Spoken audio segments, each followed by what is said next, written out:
O Brasil parou. O caso de Vitória comoveu a todos nós. Noticiários e jornais só falam sobre isso. Vitória Regina de Souza. Vitória, de apenas 17 anos. Vitória Regina de Souza, de 17 Vitória anos. Regina de Souza tinha 17 Caso anos. da Vitória Regina de Souza. Caso Vitória. Jovem Vitória Regina de Souza, de 17 De anos. Vitória. Do caso Vitória. A adolescente Vitória Souza, 17 anos. Vitória Regina de Souza, uma garota de 17 anos que foi assassinada com requinte de crueldade. Encontrada morta no dia 5 de março, degolada, cabeça totalmente raspada, o corpo com muitos sinais de tortura e de violência, e com 2 facadas em seu coração. Vitória sumiu no dia 26 de fevereiro de 2025, quando saía às 23 horas do seu local de trabalho. Um supermercado que ela começou a trabalhar fazia exatamente 4 dias antes, no shopping de Casamar, na Grande São Paulo. Neste dia, Vitória, que seria pega pelo pai, não pôde porque o carro do pai quebrou. O pai dela se chama Carlos. E ele estava indo pegá-la exatamente nesse horário, às 23 horas, na parada de ônibus. Mas, infelizmente, exatamente neste dia, o carro dele quebrou. Vitória teria, então, que retornar de ônibus para sua casa. Vitória vai para a parada de ônibus. E quando chega na parada de ônibus, ela envia uma mensagem para uma das melhores amigas dela, dizendo que tinha algo estranho. Que pareciam que 2 rapazes que estavam com ela na parada de ônibus a estavam perseguindo. E ela comentou ainda com a amiga que sentia como se a segurança dela estivesse em risco. A amiga dela, querendo acalmá-la, pediu que ela tentasse tirar foto desses 2 rapazes. Mas Vitória se negou, pois ela ficou com receio de que eles percebessem de que ela estava fazendo essas fotos. Assim que entrou no ônibus, dos 2 rapazes, apenas um pegou o mesmo ônibus que ela. Então ela entrou no ônibus e mandou mensagem novamente para a amiga dela, dizendo: amiga, dos 2 só um entrou no ônibus, talvez seja paranoia minha. Quando ela desceu do ônibus, este rapaz, que era um dos 2 da parada que ela pegou o ônibus, não desceu na mesma parada que ela. Vitória naquele momento se sentiu mais tranquilizada e enviou novamente mais uma mensagem para a amiga enquanto elas se comunicavam, dizendo que o rapaz não tinha descido na mesma parada que ela, então era paranoia da mente dela. Mas logo em seguida, pessoal, assim que ela desce do ônibus, aparece um Corolla cinza com 4 homens dentro. E esses homens mexem com ela, tá? Eles meio que vão seguindo ela no percurso que ela vai fazendo e alguém de dentro do carro grita: "E aí, vida, já voltando?" E aí ela manda um áudio pra amiga dela dizendo que ficou super assustada, né? Ela comenta como esse cara falou com ela, que foi exatamente essa frase: "E aí, vida, já voltando?" E comenta diz que estava com muito medo e que lágrimas inclusive tinham saído dos olhos dela. Mas logo em seguida ela comenta com a amiga que esse carro pegou o caminho da favela. Então ela estava segura.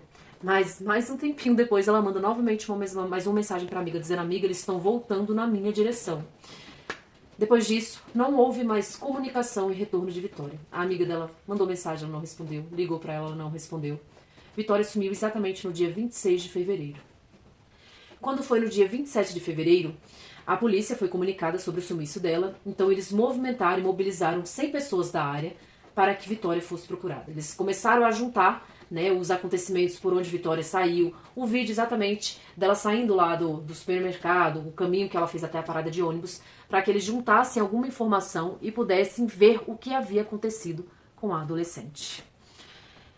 Nessa procura, eles pegaram algumas filmagens em que esse Corolla aparece, tanto na saída de Vitória do trabalho, como, né, pesquisando e conversando com as pessoas quando ela desceu na parada de ônibus. Eles também elencaram algumas testemunhas que disseram terem visto um Corolla cinza com 4 homens dentro e que eles meio que estavam seguindo Vitória quando ela desceu para ir para casa, tá? E aí, vamos lá. Começa a saga pela procura de Vitória, fosse por ela viva ou fosse por ela morta. No dia 1º de março, meado de carnaval, toda essa demanda, né, todo esse pessoal procurando por Vitória, encontraram um corpo entre o caminho de Jundiaí e Cajamar, perto de uma cachoeira. Mas logo foi descartado. Inicialmente eles acharam que era da Vitória, mas foi descartado porque não tinha tatuagens no corpo, e Vitória tinha tatuagens, e também piercing. E aí foi verificado que se tratava de um corpo de uma pessoa de mais idade. Após exames do ML, né, foi descoberto 2 dias depois que esse corpo era da senhora Edna. Vamos lá. Foi encontrada no dia 1º de março, mas segundo a ML, ela faleceu no dia 26 de fevereiro. E aí a gente liga os pontos. Vitória sumiu no dia 26 de fevereiro. E a morte, segundo a ML, da senhora Edna foi também no dia 26 de fevereiro. E aí nós temos um ponto já chave importante. para o desenrolar desse crime. Quando foi no dia 5 de março, o corpo de Vitória foi encontrado. Vitória foi encontrada numa região dali de propriedade privada, em um sítio em Cajamar, muito próximo à sua residência. Mais ou menos, segundo a perícia, 700 metros de distância da sua casa. Com requintes de crueldade, com facadas, degolada, cabeça raspada, mas o corpo já estava em alto estado de decomposição. As mãos de Vitória estavam amarradas com saco plástico, o que, obviamente, deixou bem claro, né, para a parte policial e para a perícia criminal, que quem havia feito aquilo com Vitória tinha um profissionalismo na área de matar. Porque quando uma vítima tenta se defender, pode ser que ela arranhe o seu agressor e aí fique pedaço de pele embaixo da unha, e aí isso ajudaria muito na perícia a ver, né, pegar DNA, teste de pele e tudo isso. Mas, infelizmente, isso dificultou muito, né, tanto o estado que o corpo dela já estava, né, em alta decomposição, como também esses sacos amarrados na mão de Vitória. No dia 5 de março, exatamente no dia que foi encontrado o corpo de Vitória, Gustavo Lira, que foi um ex-namorado dela, ele foi chamado, né, ele foi colocado aí como um suspeito do crime, mas ele já tinha, como Vitória já estava sendo procurada desde o dia 27 de fevereiro, ele já havia se apresentado de livre e espontânea vontade para poder fazer a declaração dele na delegacia. Então eles já haviam descartado a possibilidade de participação do Gustavo, né? Então ele ficou livre mesmo. Só que no mesmo dia 5 de março, o dia que o corpo dela foi encontrado, eles pediram a prisão temporária de um rapaz chamado Michael. Por quê? Porque o Corolla que aparece é dele, na imagem. As testemunhas que declararam, né, que viram Vitória na situação de sendo perseguida, era desse Corolla, né? E aí esse Michael, ele teve a sua prisão preventiva feita, né, temporária. E aí o que liga o Michael ao crime? Primeiro ponto, ele mentiu na declaração que ele fez à delegacia. Michael disse que na noite do sumiço de Vitória, no dia 26 de fevereiro, que estava com a esposa dele. Mas no chamamento da esposa dele também para poder fazer ali a declaração na delegacia, né, quando ela contava a história para o escrivão, ela disse que não estava com o Michael. Ela tinha ido dormir na casa da mãe dela. Tanto que ela disse que por volta das 23 horas e 32 minutos, o Michael enviou uma mensagem para ela de boa noite dizendo que iria dormir. Só que logo em seguida, depois de um tempo, pessoas comuns a Michael e a esposa do Michael disseram ter visto o carro do Michael, o Corolla cinza, o famoso Corolla cinza, próximo do shopping Cajamar. Ela até disse em declaração à polícia que achou que se tratava de traição. Tanto é que ela teve até uma briga depois, muito grande, com o Michael, porque ele tinha declarado que estava com ela, né? Então ela achou que se tratava de traição. Segundo ponto. O corpo encontrado no dia 1º de março se tratava de uma senhora chamada Edna, de 63 anos. E ela tinha ligação com o Michael. Por quê? A senhora Edna, ela foi babá do Michael quando ele era criança. E há 6 meses atrás, ela estava trabalhando para o Michael, na verdade, como cuidadora na casa do Michael, para a mãe do Michael, que veio a falecer há 6 meses. Então isso acabou que desligou ela da residência, porque ela não tinha mais serviço para prestar com a morte da mãe do Michael. E aí a gente bate os pontos. Sumiço da Vitória, dia 26 de fevereiro. Declaração da morte, né, pelo tempo que foi encontrado no dia 1º de março, pelo tempo de morte, 26 de fevereiro. Senhora Edna tinha ligação com o Michael, que também teve ligação com o caso de Vitória. E aí a gente se questiona se a senhora Edna não descobriu alguma situação, se esse crime não já havia sido premeditado, já não estava sendo planejado, e a senhora Edna, no tempo que esteve na casa dele, há 6 meses atrás, não escutou alguma conversa. Enfim, a gente precisa ainda ver o desenrolar da polícia das investigações para saber qual a ligação da senhora Edna com a Vitória, com o Michael de todo esse crime. Quando foi no dia 6 de março, a Vitória teve o corpo velado, né, no estádio, também em Cajamar, na Grande São Paulo. E foi de muita comoção o enterro dela, de muitos amigos, muitos familiares, né? E, por incrível que pareça, esse desenrolar da história, ele tem mais ou menos em torno de 7 pessoas suspeitas. Dentro dessas 7 pessoas suspeitas, a gente tem o Daniel, vizinho da Vitória. Se conheciam desde criança. E por que que o Daniel entra na cena do crime? Porque quem ligou para a polícia avisando que tinha encontrado o corpo da senhora no dia 1º de março, que é a senhora Edna, foi o Daniel. E aí, quando o Daniel foi chamado para esclarecer a situação, para depor na delegacia, o celular dele foi apreendido devido a algumas contradições para o delegado, na hora que ele estava falando. E aí, no celular dele foi encontrado, gente, foto do Corolla, do Michael, e foi encontrado vídeos exatamente do trajeto que a Vitória fazia, saindo do trabalho e indo para casa. E aí o delegado perguntou pro Daniel por que no celular dele tinha vídeos gravados do trajeto da Vitória saindo do trabalho. Aí, já não bastava a situação, ele ainda fez chacota dos policiais, porque o Daniel simplesmente declarou que tinha ido numa cartomante e que a cartomante tinha dito que ele teria que fazer um vídeo daquele percurso, porque aquilo traria sorte e proteção para ele. Para vocês fazem algum sentido? Para ele não faz nenhum. Mas enfim. No dia 8 de março, de repente, o pai de Vitória também é colocado como suspeito, o senhor Carlos. Por quê? Porque, segundo a polícia, houve alguns contratempos nas declarações que ele fez, né? Alguns desencontros de informação dita no outro e a outra dita em outro. Mas o que acontece? O principal foco que ele entrou como suspeito foi porque ele conheceu o prefeito de Cajamar logo após a morte de Vitória. E o prefeito de Cajamar alegou que ele tinha pedido um terreno a ele.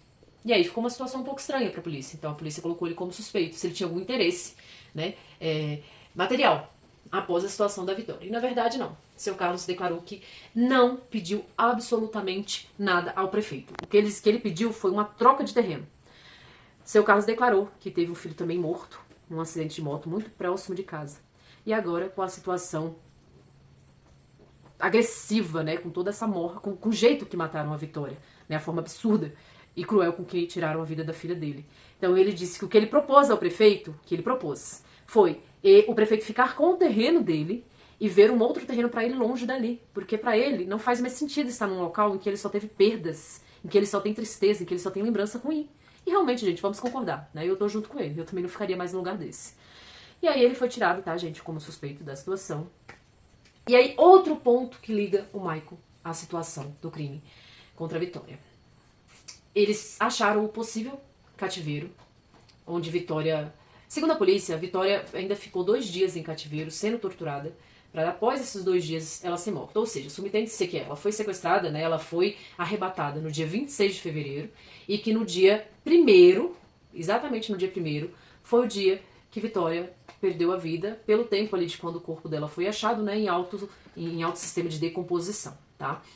Então, a casa do Michael também foi investigada. O carro do Michael, Corolla cinza, foi periciado, né? Também teve cães farejadores, teve luminol e foi encontrado no porta-mala vestígios de sangue humano, do qual já foi ali para estudo, para o laboratório, para poder fazer a separação, a purificação desse sangue e investigar se bate com o DNA da Vitória. Também foi encontrado um fio de cabelo, ela tinha um cabelo comprido, preto, né? E esse possível cativeiro era uma casa do Michael, que ele havia se mudado muito recentemente. E eles encontraram também, após o uso do luminol, toda a parte pericial, cães farejadores também no local, de que tem resquícios de sangue no banheiro, próximo ao chuveiro, que também vai para a parte pericial para descobrir se bate com o DNA da Vitória. Então, como a juíza falou, a juíza disse que, independente das outras pessoas que eles tenham como suspeito, o Michael é sempre o ponto-chave da questão. Tudo bate com o Michael, tudo sempre liga ao Michael. Então ele tá realmente como o suspeito principal, e é por isso que foi decretada a prisão temporária dele. Tentaram ainda, a polícia, na verdade, solicitou a prisão do Gustavo Vinícius, que seria o ex-namorado dela, que também aí tá como suspeito, né, porque também teve inconsistências na declaração que ele deu à polícia, e tem alguma história envolvendo de que a Vitória namorava o Gustavo Vinícius, né, e que inclusive bate até o nome, né, com o outro ex-namorado dela, que era o Gustavo Lira, que foi totalmente exortado da situação aí, que não tem nada a ver com o crime da Vitória. Diz que o Gustavo Vinícius parece que tinha um caso com um rapaz chamado Daniel, que tinha foto do Corolla no celular dele, né? E o Daniel era vizinho da Vitória, e ele era o que tinha os vídeos ali do trajeto da Vitória. Parece que o Daniel, ele é casado, mas parece que ele estava tendo um caso com o Gustavo Vinícius, e parece que a Vitória descobriu e ameaçou contar isso pra todo mundo, né? A polícia também está investigando, gente, se o crime tem algum caso, alguma ligação com o crime organizado. Por quê? Porque isso de raspar a cabeça é muito feito pelo crime organizado. Então eles estão vendo se tem alguma ligação com o PCC. Até porque os suspeitos, alguns deles têm tatuagem de polícia. E pra quem não sabe, esse pessoal de organização criminosa, quando tem tatuagem de polícia, significa que eles são matadores de policiais. E é por isso que tem essa tatuagem de palhaço, tá? E aí o que acontece? Então ficou, na verdade, de 7 pessoas aí suspeitas do crime, Os 3, que agora são os elencados de fato, né, como suspeitos de fato de participação, de organização, de consumação do crime, o Michael, o Daniel e o Gustavo Vinícius. Eles são os principais e estão sendo investigados em todos os sentidos. O carro do Daniel também foi periciado, também foi colocado com farejadores, né, e teve uma situação ali que o cão deu um sinal, como se tivesse também vestígios de sangue, mas na parte de trás ali do carro, não na parte do porta-malas, assim na parte do banco de trás. Também foi encontrado fio de cabelo e também foi pra perícia pra bater o DNA com o da Vitória, né? Estamos ansiosos esperando aí essa perícia, segundo a polícia, leva em torno de 30 dias, 40 dias para chegar a uma conclusão, exatamente por essa fase de purificação do sangue, para separar de outros adjetos, até porque os carros foram lavados com alvejantes, né? Foi visto lá que tinha muito alvejante. E o Michael, os vizinhos disseram que é sítio, né? Mas os vizinhos disseram que o Michael sempre estacionava o carro do lado de fora da casa e que na noite do sumiço da Vitória teve um movimento incomum, né? E ele disse, e um vizinho escutou o momento que ele virou e falou assim: o carro ficou bom.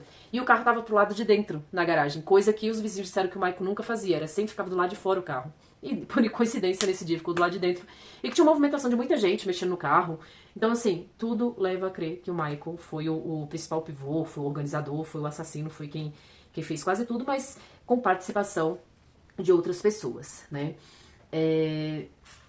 No dia que Vitória sumiu, no dia 26, a polícia resolveu puxar a movimentação nessa parte de antena telefônica, né? Antena de telefonia.